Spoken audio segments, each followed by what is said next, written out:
Tastes like rice. How to make a homemade rice mask with basmati rice. Last time I tried with the Korean sticky rice, but let's see if this type of rice works too. Prepare 2 cups of rice. Wash rice. Add 3 cups of water. Leave it for 30 minutes. Put everything in the mixer. And texture should be milky now. Store it in the refrigerator for a full day. This is the final product. You use this part as a toner and this part as a rice mask. Take the toner.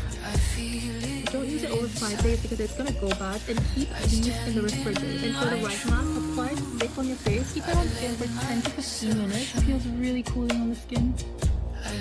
Tastes like rice. And now we're back with a more brighter, even skin tone.